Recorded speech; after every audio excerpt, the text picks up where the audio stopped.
Journalist housing society max తరఫున మేము general బాడీకి ముందు ఒకరోజు ఇదే లైవ్ ప్రెస్ కాన్ఫరెన్స్ పత్రికా సమావేశాన్ని నిర్వహించాము. మళ్ళీ ఈరోజు కొత్త సంవత్సరం 2026 పునస్కరించుకొని ఈ 9వ తారీఖు జనవరి నెలలో ఇది కూడా లైవ్. మేము లైవ్ అన్నాం, పాత్రికేయులం. ఆ రోజు కూడా నేను చెప్పడం జరిగింది, పాత్రికేయ మిత్రులే వారు మా లైవ్ కవరేజ్ను వారు పనిచేస్తున్నటువంటి సంస్థల ద్వారా ఇవ్వకపోగా ఈవెన్ పత్రికల్లో కూడా దీన్ని ముందుకు తీసుకుపోవడం లేదు. అంటే మన సమస్య ఎంత జటిలమైనదని చెప్పడానికే ఇంటి దొంగలని ఈశ్వరులను పట్టలేరని పాత సామెతనే ఉంది. అందుగురించే గౌరవ ముఖ్యమంత్రి గారు కాంగ్రెస్ ప్రభుత్వం 4/9/2024 ఆ పేట్ బషీరాబాద్ భూమి మనకు అప్పజెప్పిస్తూ ఆ జీవోలో పొందుపరిచినటువంటి జీవో మేము 195/44 4/1/2012 నాడు వారు ఇచ్చినటువంటి జీవో, అది కూడా 17/11/2011 నాడు మనం ఒక పిటిషన్ ఇచ్చాం. 5/1/2010 ఆంధ్రప్రదేశ్ హైకోర్టు ఈ భూముల కేటాయింపులన్నిటినీ రద్దు చేస్తూ ఏపీ హైకోర్టు ఇచ్చిన దర్మిలా 17/11/2011 నాడు పిటిషను, ఆ జీవో మేము 19544 4/1/2012. ఎందుకంటే ఇది మనకు మూలం, ఇదే సూత్రం. 2017లో మళ్ళీ సుప్రీంకోర్టుకు పోయినప్పుడు కూడా దీన్నే పునరుద్ఘాటిస్తూ మనకు భూములు ఆ 2017 నాడు సుప్రీంకోర్టు నాడు కూడా స్పష్టంగా పేట్ బషీరాబాద్ భూములు మీరు తీసుకోవచ్చు అని ఆ న్యాయ సలహా కూడా ఉంది. 2022 నాడైతే రమణ గారు మీరు ఇల్లే కట్టుకోమన్నాడు. అన్న తర్వాత కూడా ఈరోజు 2024 నుంచి 26 మధ్యలో మళ్ళా 2 సంవత్సరాలైంది ముఖ్యమంత్రి ఇచ్చిన తర్వాత కూడా, కాంగ్రెస్ ముఖ్యమంత్రి ఇచ్చిన తర్వాత కూడా. తాత్సారం చేసింది ఎవరయ్యా? సాక్షాత్తు బోర్డ్ ఆఫ్ డైరెక్టర్స్ అని మనం ఎన్నుకున్నటువంటి సంఘం సంస్థ కాదా? నేను డైరెక్ట్లీ పోతున్నా, గ్రూప్లలో పెట్టినా, చాలామంది గ్రూప్లో ఏదేదో పెడతా ఉన్నారు. మేము చర్చకు సిద్ధమని చెప్పిన తర్వాత కూడా ముందుకు రావడం లే. 1000 మంది కుటుంబాలు 2 లక్షల రూపాయలు 2011లో జేఎన్జేహెచ్ఎస్ అకౌంట్లో జమ చేసిన తర్వాతనే మనకు 12,33,00,000 ఖజానాకు చెల్లించిన తర్వాతనే నిజాంపేట్ తర్వాత పేట్ బషీరాబాద్లో 70 ఎకరాలకు కానీ మనకు భూమి కేటాయింపు జరిగింది. పేట్ బషీరాబాద్ అయితే తెలుసు 25/2. అదేవిధంగా నిజాంపేట్లో 32 ఎకరాలు, ఇక్కడ 38 ఎకరాలు. సో దీనిపై ఇంత తదంకం ఎందుకు? డబ్బులు 2012లో మనం చెల్లించాం. వేరే మనకు ఎమ్మెల్యేలతో కానీ జడ్జెస్తో కానీ ఐఏఎస్ అడ్మినిస్ట్రేటివ్ సర్వీసెస్తో కానీ మనకు పొంతన లేదు. వాళ్ళు ఒకటేసారి ముందే చెల్లించుకున్నారు 10 లక్షలు. కానీ మనము జీవో మేమో వచ్చిన తర్వాతనే 4/1/2012 నాడు క్లియర్గా ప్రభుత్వం ఇది మీ భూమి, INPR ద్వారా మీరు ఈ భూమి విని అనుభవించే హక్కులు పొందగలరు అని ఇచ్చినటువంటి జీవో మేమోను ఉల్లంఘిస్తూ సుప్రీంకోర్టులో కంటిన్యూ చేయడమే కాకుండా మళ్ళీ 2017, 2022 మళ్ళీ సాక్షాత్తు ముఖ్యమంత్రి గారు చాలా స్పష్టంగా, నేను ఆ వీడియో ప్లే చేస్తాను, ఇది శాశ్వత పరిష్కారం అని ఇచ్చిన తర్వాత కూడా ఈ రోజు వరకు మనము భూములు ఎందుకు అనుభవిస్తలేం అని మేము సంతకాలు సేకరణ చేసి ఆ చుట్టుపక్కల BOD మెంబర్ల చుట్టుపక్కల ఉన్న మహానుభావులారా, మన మెంబర్లు సంతకాలు చేసిన తర్వాతనే మేము ఏమి రిప్రజెంట్ చేస్తున్నాం, అనుభవించడానికి మాకు అభివృద్ధి చేసియండి ఫ్రీగా HMDA ద్వారా, రిజిస్ట్రేషన్లు కూడా డబ్బులు లేకుండా మీరే చేయించి ఇవ్వండి అని మేము ముందుకొస్తుంటే మీరు నిమ్మకు నీరెత్తనట్టు ఎలక్షన్లు, డైరెక్టర్లు, రాజకీయ పార్టీలు ఇదేనా? ఆ రోజు జరిగిన కుతంత్రాలను ఈరోజు మేము ఆధారాలతో బయటపెట్టదలుచుకున్నాం, ఖచ్చితమైన ఆధారాలు.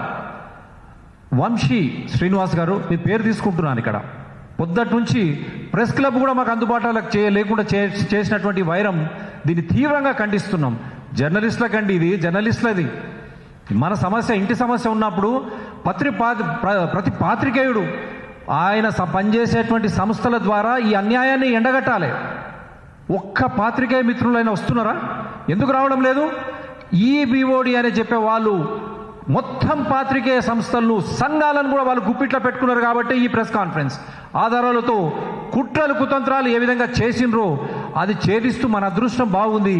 రేవంత్ రెడ్డి గారు ముఖ్యమంత్రి గారికి, కాంగ్రెస్ పార్టీకి మరొకసారి ధన్యవాదాలు వారికి తెలియజేస్తూ కృతజ్ఞతలు. మన ఐఎన్పిఆర్ మంత్రి, మన ఫ్యామిలీ హెడ్ పొంగులేటి శ్రీనివాసరెడ్డి గారు గట్టోళ్ళు కాబట్టే మనకు ఆ జీవో బయటకు వచ్చింది, దాంట్లో వివరాలు బయటకు వచ్చినాయి.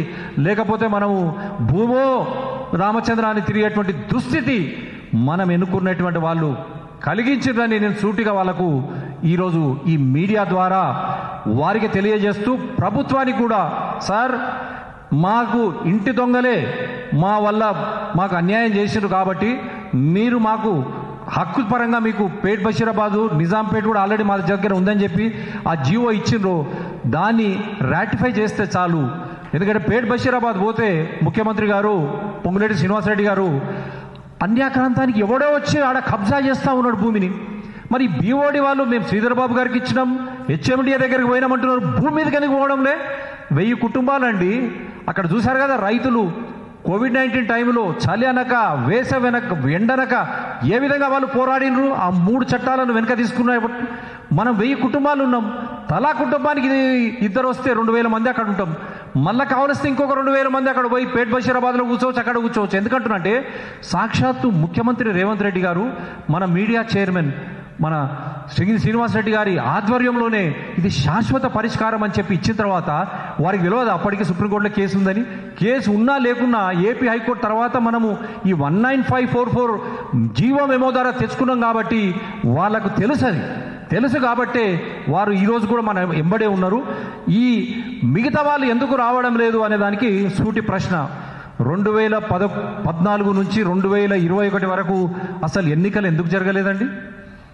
ఎన్నికలు జరగాలనా వద్దా? ఎందుకు జరగలేదు? ఏ సంఘం కూడా దీన్ని ఎందుకు ప్రశ్నించలేదు? ఆ రోజు ఈ రోజు కూడా ఎందుకు ప్రశ్నిస్తలేదు? సంఘాలు కూడా వీరికి ఎందుకు సపోర్ట్ చేస్తున్నాయి? మా పట్ల న్యాయం లేదా? మేము ఆ రోజు 2 లక్షల రూపాయలు చెల్లించలేదా? మళ్ళీ 75,000 రూపాయలు మీరే తిరిగి ఇచ్చింది కదా, మార్కెట్ రేట్ అంత లేదని. ఇదే డబ్బు మేము వేరే ఎక్కడైనా చెల్లించింటే ఈరోజు అందరం 4 కోట్ల 5 కోట్ల కోటీశ్వరులం. ఈ మాట కూడా పాపం మా పొంగులేటి శ్రీనివాసరెడ్డి గారు, నేను చూపిస్తాను, మీరందరూ కోటీశ్వరులయ్యా, మీకు ఇది అప్పచెప్తున్నాం భూమి అని చెప్పిస్తే మనవాళ్ళు దాన్ని మనకు రాకుండా చేయడానికి ఏంది ఆ కుట్ర? ఆ కుట్రనే 2014 నుంచి 2021 వరకు బీఓడికి ఎన్నికలు జరగకుండా దొంగచాటుగా ఎన్నికల నుంచి వచ్చి ఆ రోజు ఆ పార్టీకి సపోర్ట్ చేసుకుంటూ వాళ్ళు ఎమ్మెల్యేలు, సంతోషం, ఒక జర్నలిస్ట్ మిత్రుడు ఎమ్మెల్యేలు అయితే నేను వాళ్ళని కూడా బదనాం చేయ. దేశోధారక్ భవన్లో ఉన్నటువంటి మన ఆఫీసు, మన అకౌంటు ఏ విధంగా బయటికి పోతుంది? ఆ రోజు ఆ సంఘాలు కూడా ఎందుకు ప్రతిఘటించలేదు? మేము ఆ సంఘం నాయకులనే ఈ రోజు కానీ ఆ రోజు మాకు గురువు లాంటి వాళ్ళు, మేము ప్రశ్నించొద్దా? ఆ సంఘం మీడియా అకాడమీ చైర్మన్ కానీ ఇప్పుడు ఈరోజు ప్రెస్ క్లబ్లో కూడా అడుగుతున్నాం మన మిత్రులను, ఎక్కడికి పోయినారు, మనకు ఎందుకు కవరేజ్కు రావడం లేదు? సిగ్గుచేటు, ఇది సిగ్గుచేటు. ఆ సమయంలో నుంచి ఈరోజు వరకు ఈ సహకార శాఖ, ఆ రోజు రాష్ట్ర ప్రభుత్వం, డైరెక్ట్లీ చెప్తున్న కేసీఆర్ ప్రభుత్వం, ఆ రోజు ఉన్నటువంటి సహకార శాఖ, ఈ రోజు ఉన్నటువంటి సహకార శాఖ, వీళ్ళందరూ కలిసి మనను ఎట్టి పరిస్థితుల్లో విషయాలు, నిజాలు బయటికి రాకుండా చేస్తున్నటువంటి పెద్ద కుట్రనే బీఓడికి ఎన్నికలు జరగకుండా వెనకాల నుంచి వచ్చి ఆ ప్రభుత్వానికి వారు ఏం చెప్పినరో తెలియదు కేసీఆర్ కానీ మన భూములపై కన్నుబడి నిజాంపేట భూమిని 2018 అప్పచెప్పిన సుప్రీంకోర్టు ఆర్డర్ 2 సార్లు 2017, 2022 నాడు ఉన్నా కూడా కేటీఆర్ గారు వాళ్ళు చెప్పినది కూడా మేము అప్పచెప్తామని, అయినా కూడా ఎందుకు అప్పచెప్పలేదు? దీనికి బాధ్యులు ఎవరు చెప్పాలి. ఈరోజు కేటీఆర్ కూడా అడుగుతున్నాం, మేము ఇన్ని మాటలు మాట్లాడుతున్నాం, నువ్వు మొన్న సబ్ రిజిస్ట్రార్ రేట్ ఇవ్వకుండా ఐటీపీఎల్ మిగతా భూములు రేవంత్ రెడ్డి కాంగ్రెస్ ప్రభుత్వం దారాదత్తం చేస్తుందని మీరు చెప్తున్నారు. మీకు ఛాలెంజ్ కేటీఆర్ గారు, 2012లో మాకు ఆర్డర్ వచ్చింది, ఆ రోజు విత్డ్రా చేసుకోలేదు. కానీ 2017 తర్వాత 2022లో కూడా వచ్చినటువంటి ఈ ఆర్డర్లను మీరు ఎందుకు బేఖాతరు చేశారు కేటీఆర్ గారు? మీరు జవాబు చెప్పాలా ఈరోజు? ఎందుకంటే మీరు అన్ని ప్రశ్నిస్తున్నారు కదా రోజు అసెంబ్లీలో. అదేవిధంగా అన్ని రాజకీయ పార్టీలకు కూడా ఈ మీడియా సమావేశం ద్వారా వారికి విన్నపం, మా కుట్రలు కుతంత్రాలు తెలంగాణ వచ్చినట్టు నుంచి మొదలైనవయ్యా. మాకు 2011 నుంచి 2022 వరకు రాష్ట్ర ప్రభుత్వము తర్వాత సహకార సంఘం కూడా వారు కలిసి ఎన్నికలు జరగకుండా, ఎన్నికలు ఎందుకంటామంటే మ్యాక్స్ సొసైటీ, ఇది mutually aided cooperative housing society. ప్రతి ఒక్క మెంబరు భాగస్వామ్యం, ప్రతి ఒక్క మెంబరు హీరో. ఇక్కడ వాడు బీఓడి అనేది మనం కేవలం ఆచరణ కోసం ఎన్నుకున్నటువంటి వాళ్ళు తప్ప వాళ్ళకేం కొమ్ములు రాలే. కానీ ఆ దేశోద్ధారక భవన్ నుంచి బయటికి ఆఫీస్ వస్తే ఆ రోజు బీఆర్ఎస్ కేసీఆర్ ప్రభుత్వం కానీ సహకార శాఖ కోఆపరేటివ్ డిపార్ట్మెంట్ నిద్రపోయిందా, లేకుంటే వాళ్ళకు కలిసి మొత్తం పంచుకున్నారా? ఖచ్చితంగా ఇదే పెద్ద కుట్ర. ఏ విధంగా దేశోద్ధారక భవన్ నుంచి బయటకు వచ్చిందండి? ఆఫీసు తర్వాత అకౌంట్, బ్యాంక్ అకౌంట్ ఎట్లా మారుతుంది? మేము అదే బ్యాంక్ అకౌంట్ నుంచి కదా మేము డబ్బులు చెల్లించింది 2012 నాడు. అటువంటిది బ్యాంక్ అకౌంట్ బయటకు ఎట్లా వస్తుంది? మళ్ళీ ఆదర్శ గారికి ఆఫీస్ ఎట్లా పోతుంది? వంశీ శ్రీనివాస్ నువ్వు ఒక్కడవు కామన్. మనం అంతా అంటాం కదా, మనం A+B² మన మోడీ గారు డెఫినేషన్ చెప్తుంటారు. ఎక్కడికి పోయినా మీరే ఉన్నారు హోల్² వంశీ శ్రీనివాస్ గారు. మీ వ్యక్తిగతంగా లేదు, మీరు బీఓడిగా ఉండి ఏ విధంగా మీరు సహకరించిండ్రు? దేశోద్ధారక్ భవన్ ఆఫీస్ నుంచి ఆదర్శ్ నగర్ ఆఫీస్కి ఎట్లా పోయింది? అదేవిధంగా కేసీఆర్ సర్కార్ ఆ రోజు, కేటీఆర్ మీరంతా కంబైన్డ్ క్యాబినెట్ మంత్రులు కూడా రేపు పొద్దున మేము కోర్టుల కేసు వస్తే జవాబు చెప్పాల్సి వస్తుంది. ఎందుకంటే ఇది మ్యూచువల్లీ ఎయిడెడ్ కోఆపరేటివ్ సొసైటీ. మీ సహకార శాఖ అనుబంధంగా, కోఆపరేటివ్ డిపార్ట్మెంట్కి అనుబంధంగా పనిచేసే శాఖ ప్రతి సంవత్సరం జనరల్ బాడీ జరపాలా. ఆ ముందు సంవత్సరంవి మొత్తం ఆడిటెడ్ స్టేట్మెంట్స్ మొత్తం ఆ జనరల్ బాడీలో పొందుపరిచి, ఈ జనరల్ బాడీ కూడా ఎట్లా అంటే 6 నెలల కంటే ముందు ఈ ఫైనాన్షియల్ ఇయర్, ఇప్పుడు మొన్న జనరల్ బాడీ అని పెట్టినది మొత్తం పోయింది. ఫస్ట్ అక్టోబర్ అన్నారు, ఎందుకు రద్దు చేసిండ్రో ఆ 5 మంది చెప్పాలి బోర్డ్ ఆఫ్ డైరెక్టర్స్. మళ్ళీ డిసెంబర్, అసలు చెల్లదు, అది చెల్లదు, కుట్ర అని చెప్తున్నా. ఎందుకంటే 6 నెలల ముందు పెట్టాలా మీరు, 6 నెలల ముందు, ఫైనాన్షియల్ ఇయర్ 6 నెలల ముందు మీరు పెట్టాలి. అంటే ఎక్కడో జూన్లో పెట్టాల్సింది అక్టోబర్ అన్నారు, అది కూడా రద్దు చేసిండ్రు. డిసెంబర్లో మామ అనిపించుకున్నారు. కానీ ఈసారి మన జేఎన్జెస్ మెంబర్స్ హ్యాట్స్ ఆఫ్. వాళ్ళు చనిపోయిన వాళ్ళ భార్యలు కూడా వచ్చి నిలదీసే వరకు, మినిట్స్ ఎక్కడున్నాయి, సంతకాలు మీరు పెట్టే మినిట్స్ ఎక్కడున్నాయి నిలదీసే వరకు మాకు అకౌంట్ స్టేట్మెంట్ ఎట్లా ఇయ్యరు? 3 సంవత్సరాల అకౌంట్ స్టేట్మెంట్ ఒక 2 రోజులు 3 రోజుల ముందు వెబ్సైట్లో పెడతామంటే సహకార శాఖ డిస్ట్రిక్ట్ కోఆపరేటివ్ ఆఫీసర్ ప్రసన్న గారు వారికి చెప్పాను, నిన్న మేము ఇట్లా ప్రెస్ కాన్ఫరెన్స్ పెడుతున్నాం, మీ పేరు తీసుకుంటాం. వారు మేము 2 పిటిషన్లు ఇచ్చాం.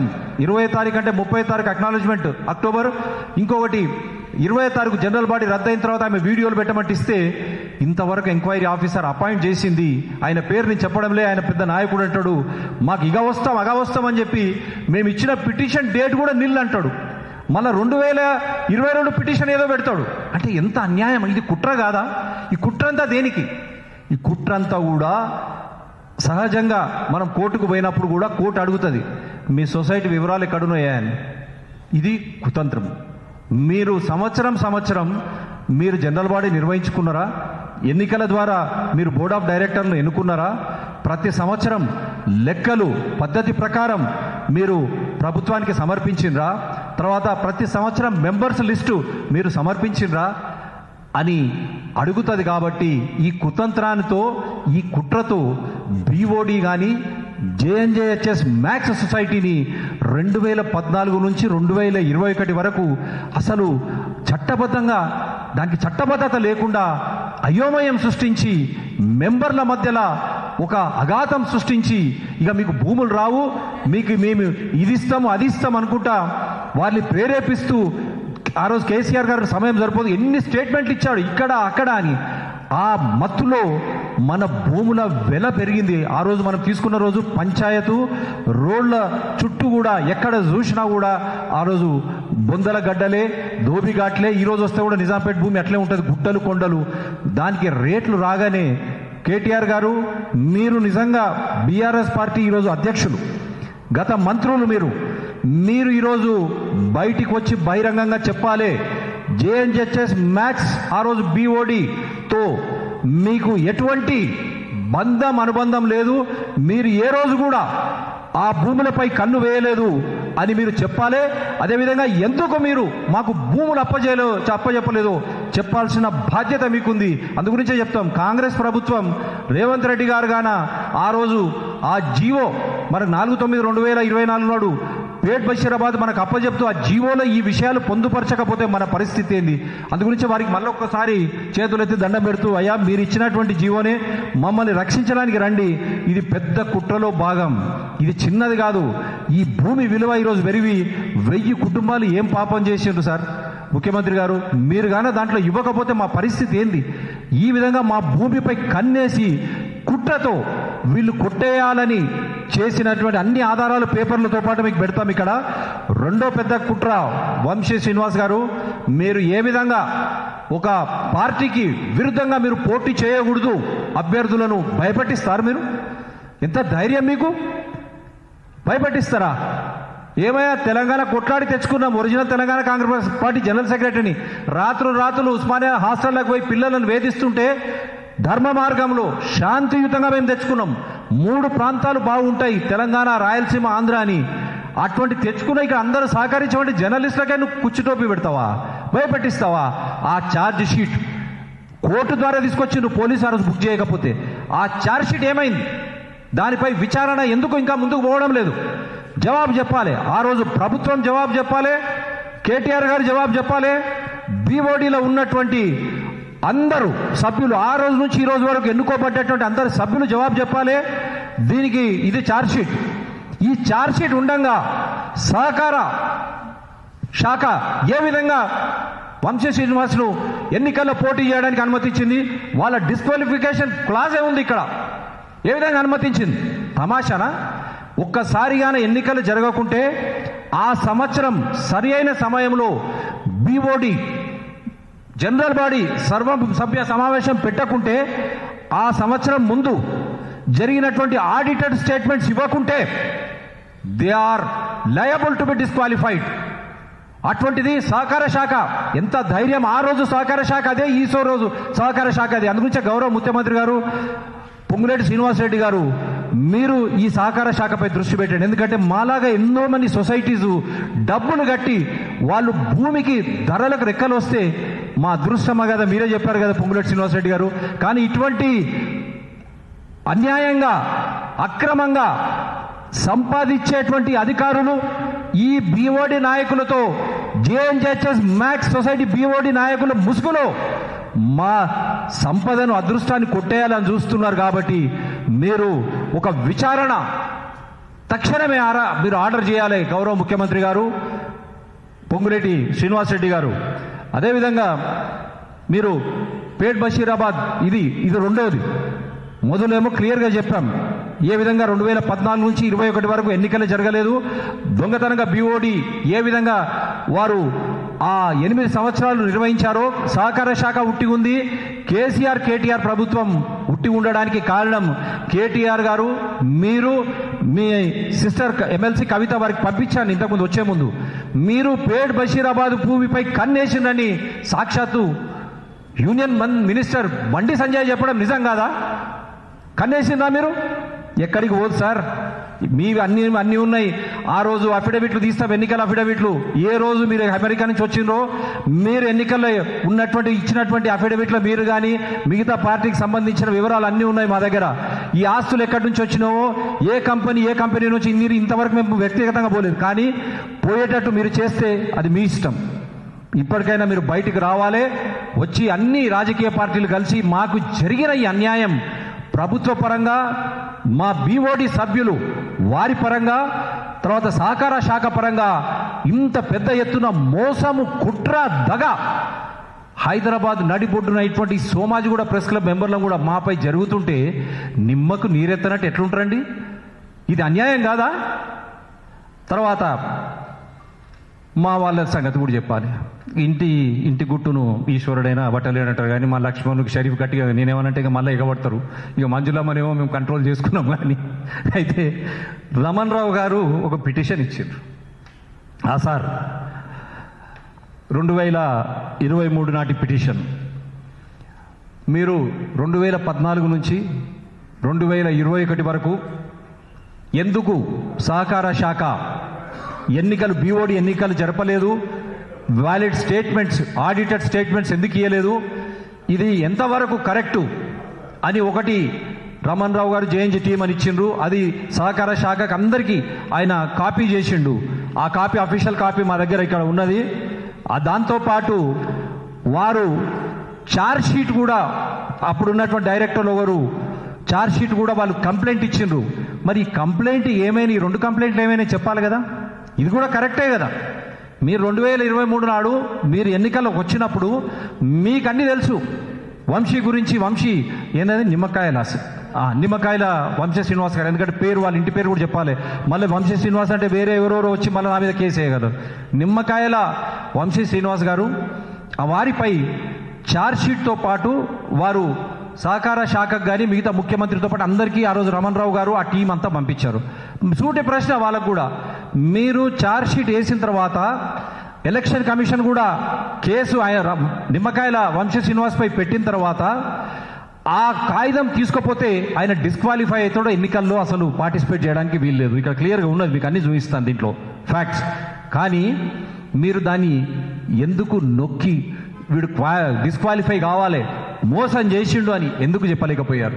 మళ్ళీ 2014 నుంచి 2021 వరకు మీరే అడిగినారు కదా, ఈ బీఓడి ఎక్కడి నుంచి వచ్చింది, ఏ విధంగా వచ్చింది అని. మరి వారందరిపై చర్యలు తీసుకోమని మీరు ఎందుకు పట్టుబట్టలేదు? ఈ రోజు వరకు మీరు అది ఎందుకు చేస్తలేరు? వీరిని కూడా అడుగుతున్నాం మేము. ఎందుకంటే అందరి వల్ల మోసం జరిగింది.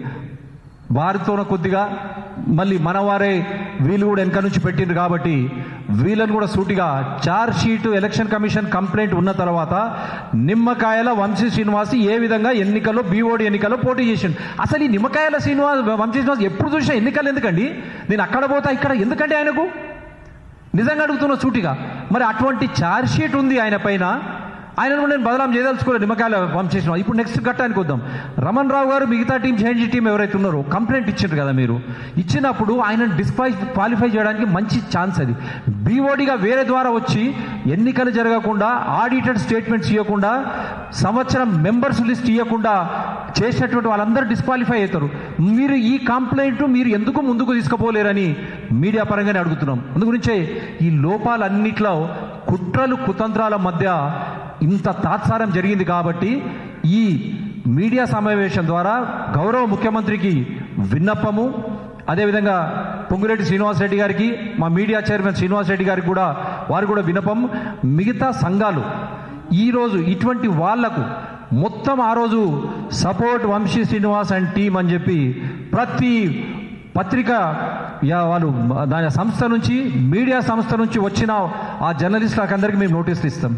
మీరు ఏ విధంగా ఈరోజు మీరు ఒక్కటి రాలే మీ తరఫున ఆ రోజు వంశీ శ్రీనివాస్కు ఓటేయండి అని చెప్పిన మీరు, తర్వాత మీరు ఈ సంఘాలు కూడా ఈరోజు ఇంత పెద్ద తప్పిదం ఇక్కడ జరుగుతూ ఉంటే, ఆ ధర పెరిగి మా అదృష్టం, మా భాగ్యం మేము ఆ రోజు పెట్టుకున్నాం కాబట్టి మా అదృష్టం పెరిగింది.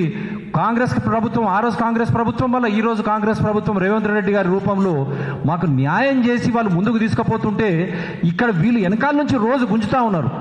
వెనకాల నుంచి రోజు గుంజడం, ఈడ పెడతారు ఆడ పెడతారు. పేట్ బషీరాబాద్ భూమికి ఒకటి రాడు, నిజాంపేట భూమి పని నేను క్లియర్గా అడిగిన వాళ్ళిద్దరిని. పేట్ బషీరాబాద్తో పాటు నిజాంపేట్ భూమి రీసర్వే చేయించండి, మన హద్దులు తీసుకురండి అంటే ఆడ అపర్ణ కన్స్ట్రక్షన్స్ గ్రూపు మధ్యలో రోడ్ వేస్తే నిమ్మకు నేరెత్తనట్టుంటే ఎట్లా? ఇదంతా అన్యాయం కాదా? హైడ్రా రంగనాథ్ గారు మా భూమి 25/2 25/2లో మా సర్వే నెంబర్లో 38 ఎకరాలు ఎక్కడుందండి? మీరు అక్కడెక్కడ తిప్పుకొని పోతే గుడి పక్కన వాళ్ళే ఆక్యుపై చేసిండ్రు. ఇక్కడ 25/1 ఇంకోటి వస్తాడు. ఇది ఎంత అన్యాయం చెప్పండి. సో మీరు కూడా మా భూమిని పరిరక్షించాలా, ఎవరిని మనం అడగాల్సిన అవసరం లేదు. గౌరవ ముఖ్యమంత్రి గారు పేట్ బషీరాబాద్ జీవో శాశ్వత పరిష్కారం అని సాక్షాత్తు మీడియా చైర్మన్ వారి శ్రీనివాసరెడ్డి గారి సమక్షంలో, అదేవిధంగా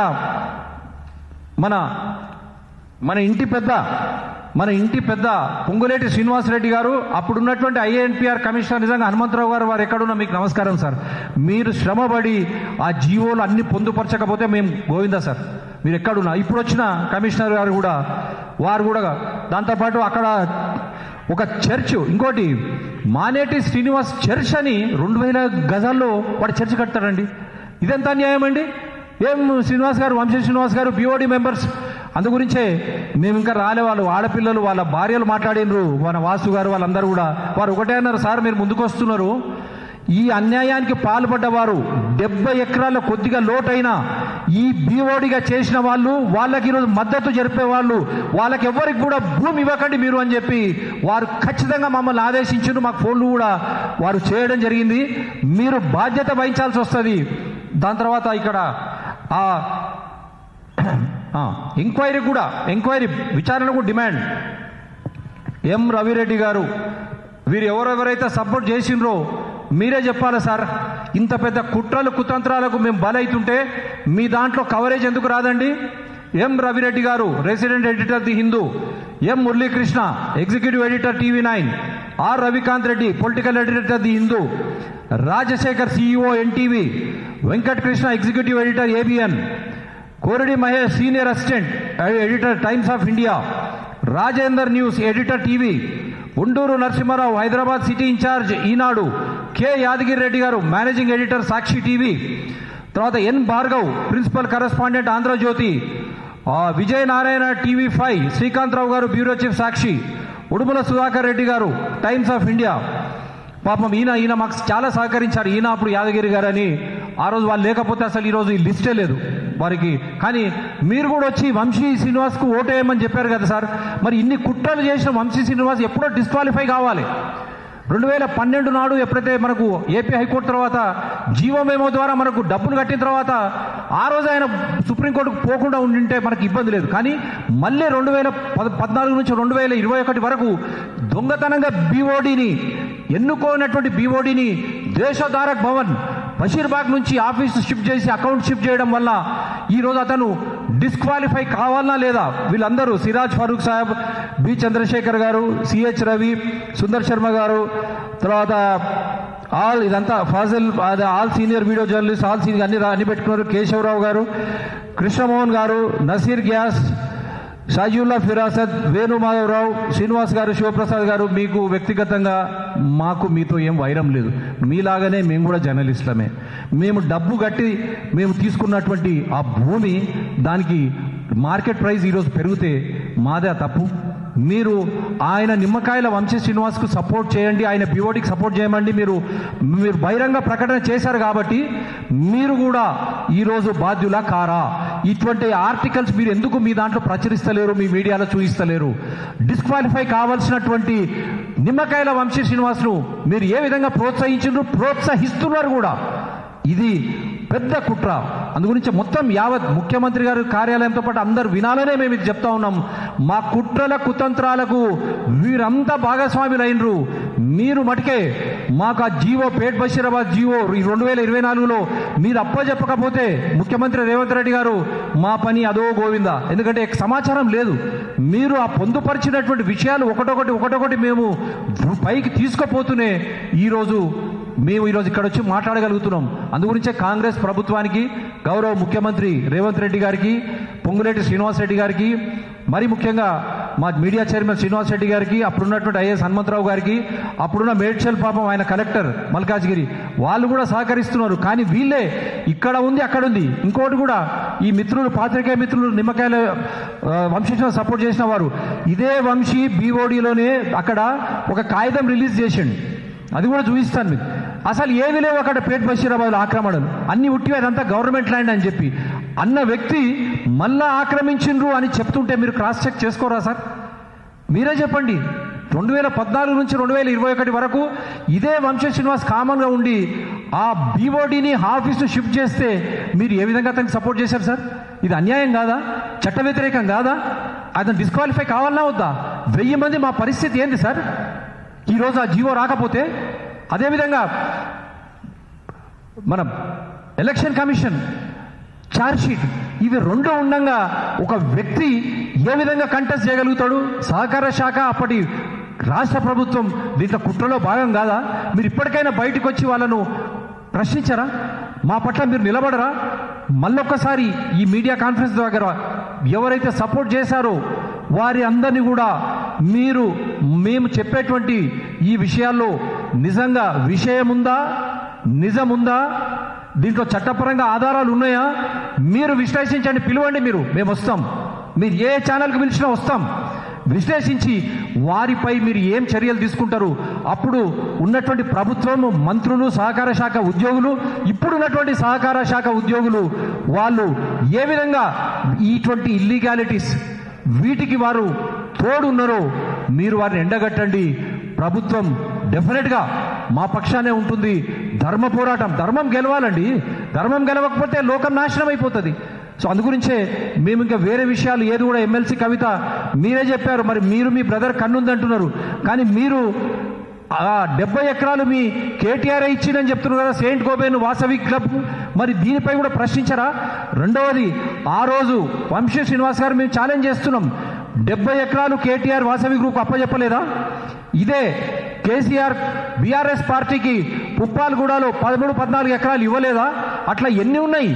అందరికి ఇచ్చుకుంటూ పోతే మనము ధర్మబద్ధంగా డబ్బులు కట్టి సుప్రీంకోర్టు ఆర్డర్ ఇచ్చిన తర్వాత కూడా 2017-22లో మీరు భూమి స్వాధీనం చేసుకొని ప్లాట్లు అలాట్ చేసి అనుభవించ ఉండడానికి కారకులు మీరు, మీకు సహకరించినటువంటి బీఓడి అని మరొకసారి చెప్తూ అందరూ కూడా ప్రభుత్వ పరంగా అందరూ సహకరించాలని కోరుతూ, మీడియా పరంగా మిత్రులు అందరూ సహకరించాలా. ధర్మంపై అధర్మంపై ధర్మం విజయం అంటే ఇదే.